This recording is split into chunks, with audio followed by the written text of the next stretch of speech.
Olá pessoal, na aula de hoje a gente vai falar sobre decomposição de forças, o que é isso?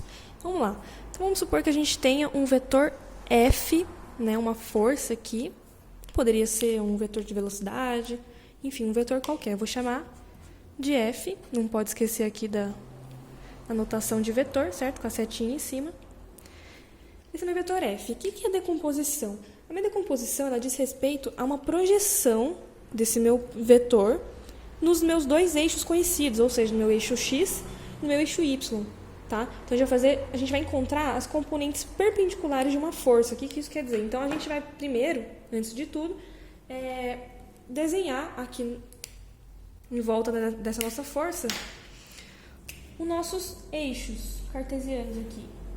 Então, tem o eixo y e o eixo x aqui, correto? O que é a tal da decomposição? Essa decomposição basicamente é eu pegar esse meu vetor principal aqui, esse meu vetor que eu chamei de F, e encontrar as projeções desse meu vetor nos eixos x e y, tá bom? E isso vai ser interessante, eu vou mostrar depois, para a gente ver exercícios sobre plano inclinado, ou qualquer exercício que você precisa decompor forças para encontrar a resultante em uma dada direção, que no caso aqui são as direções dos nossos eixos, ok? Então perceba que aqui, essa minha força F, ela faz um ângulo com a horizontal aqui, certo? Eu vou chamar de θ, por exemplo. Para eu saber como que o F, quanto que vale F projetado em X, então é como se fosse uma sombra mesmo. O que a gente vai fazer?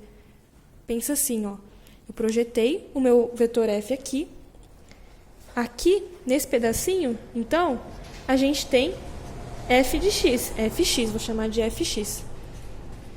Da mesma maneira, se eu projeto a sombra, né, do meu vetor F em Y, eu vou ter um Fy. Tudo bem? E aí, existem maneiras da gente calcular quanto que vale F de X e F de Y. Mas percebam que tanto F de X quanto F de Y, eles vêm do vetor principal aqui, que é o F, tá? Então, levem isso em consideração na hora que eu for mostrar aqui como que se calcula isso. Por quê? Vejam só, por exemplo, F de X. F de X, como eu falei, ele vem do F. Então, esse F ele tem que aparecer, esse F principal aqui tem que aparecer para eu achar o meu F de X. E como é que eu sei quanto que ele vale? Percebam que, como eu falei, tem um ângulo aqui e tudo isso tem a ver com uma projeção, né? Com uma decomposição desse vetor nos eixos. E esse ângulo ele é imprescindível, ele faz parte de todo o cálculo aqui que a gente vai fazer.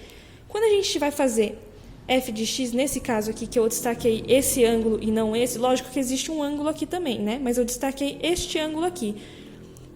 F de X é F vezes o cosseno do θ, certo? E F de Y é o seno, é F vezes seno de θ. Agora, eu vou falar para vocês um macetezinho para você lembrar. Bom, como é que eu sei quando que eu vou multiplicar pelo cosseno do ângulo ou pelo seno do ângulo? E outra coisa, isso aqui não é um padrão, tá? No sentido de, quando eu vou projetar em X, sempre vai ser cosseno, e quando eu projetar em Y, sempre vai ser seno. Não. Esqueçam essa ideia e tentem acompanhar esse raciocínio que eu vou mostrar agora numa espécie de macetezinho, que é o seguinte. Bom, eu tenho meu F e eu projetei ele no eixo X, certo? Fiz essa projeção da minha sombra aqui. E o meu ângulo destacado está no meio do caminho dessa minha projeção. Então, é F com θ. E aí o macete é justamente você pensar de com cosseno. Aqui, quando eu vou projetar o meu F em Y, é F sem θ. Então, o macete aí do sem de seno com cosseno, tá? Isso vai ficar mais claro quando a gente olhar para o plano inclinado, e por isso que eu estou falando para vocês que vocês não podem decorar. Muitas vezes acontece isso do F de X ter a ver com cosseno e F de Y ter a ver com seno, mas isso não é regra, porque se o ângulo destacado fosse justamente esse de cima, aconteceria justamente o contrário, certo? F de X seria F vezes seno, e o F de Y seria F vezes cosseno. Tudo bem? Agora, seguindo esse raciocínio aqui que a gente acabou de discutir, a gente vai levar isso para uma situação mais real. Vamos pensar num plano inclinado. O que é um plano inclinado? Poderia ser, por exemplo, um escorregador, né? Aqueles de brinquedo que a gente tem no parquinho.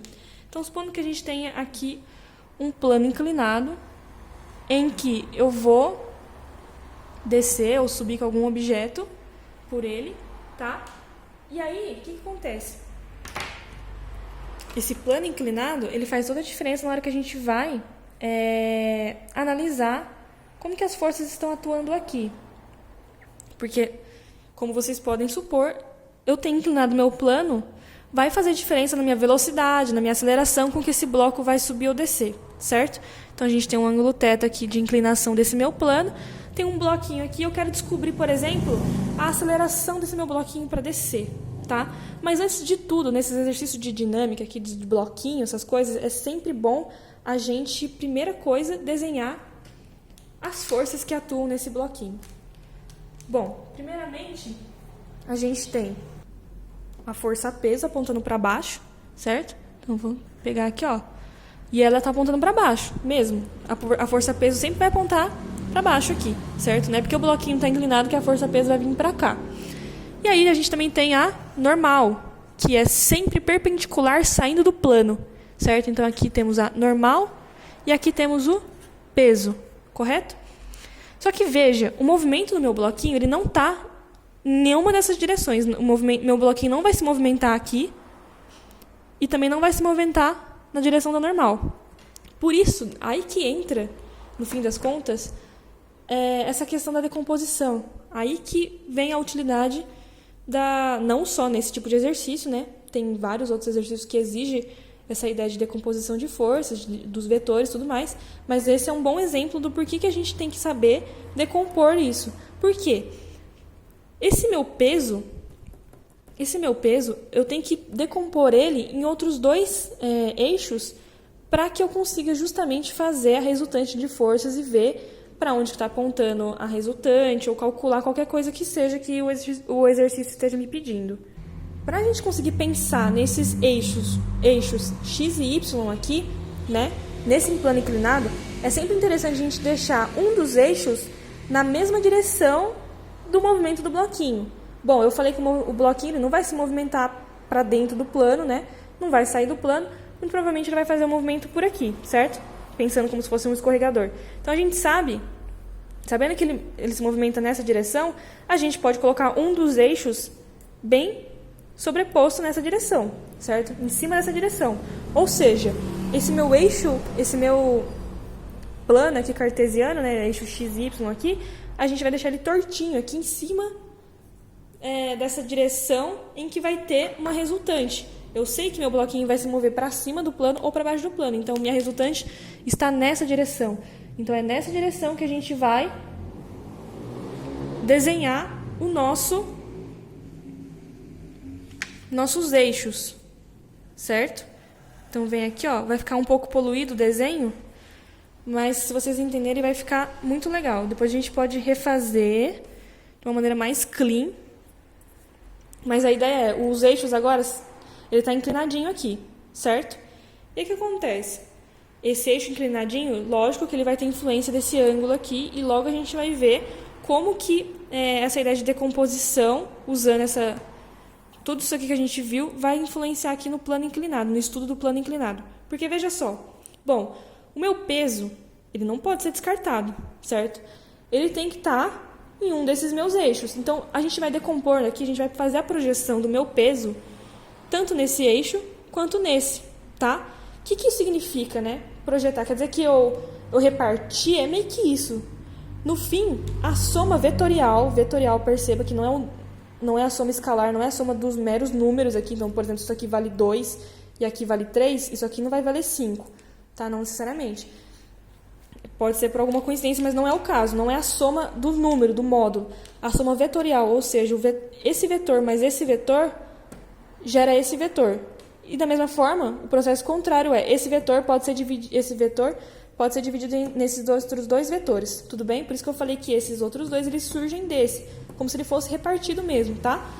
Então, a ideia aqui é que eu vou projetar esse meu peso em Y e em X, para eu ver quanto que é esse meu peso em X, quanto que é esse meu peso em Y, tudo bem? Ele não é que o vetor vai deixar de existir, mas eu estou decompondo ele, projetando ele em outros eixos para que meu estudo do meu movimento aqui fique facilitado, certo?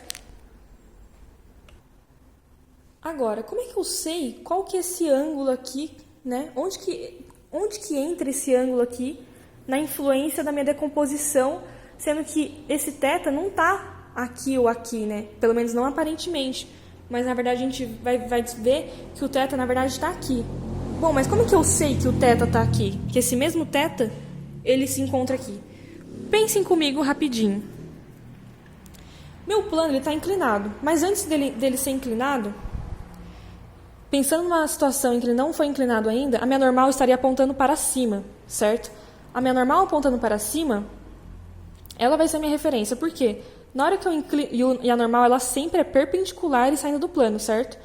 Então, ela vai ser a minha referência aqui. Por quê? Na hora que eu começo a inclinar esse meu plano, a minha normal começa a inclinar junto, certo? Então, o tanto que a minha normal inclinou em relação ao que eu tinha antes é justamente o tanto que meu plano inclinou. Então, pensando nisso, a minha normal estava aqui antes. A minha normal, ela... Vou pegar uma outra cor. A minha normal, ela se encontrava nessa direção aqui antes. Na hora que eu inclinei o plano, ela foi parar aqui. Então, o θ, esse mesmo θ, é esse θ aqui.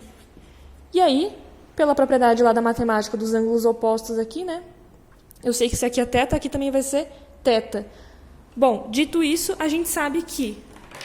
Vou só desenhar, então, o bloquinho, vou tentar despoluir esse desenho, mas a gente sabe que para eu, então, pensando que aqui é y, que aqui é x, tá? Para eu, então, encontrar a minha componente de P em y, eu vou fazer P, né, seguindo esse mesmo raciocínio, P com θ, para eu projetar para cá. É com θ, tem o θ aqui no meio do meu caminho. Então, é P com θ, ou seja, meu PY é igual a P vezes cosseno de θ. E aí, para eu pensar na minha projeção do P em X, que é aqui para cima, eu não, no meio dessa minha projeção, eu não me deparo com o ângulo. Lógico, de novo, aqui existe um ângulo, mas ele não está sendo destacado. Então, é PX, é P seno de θ, certo?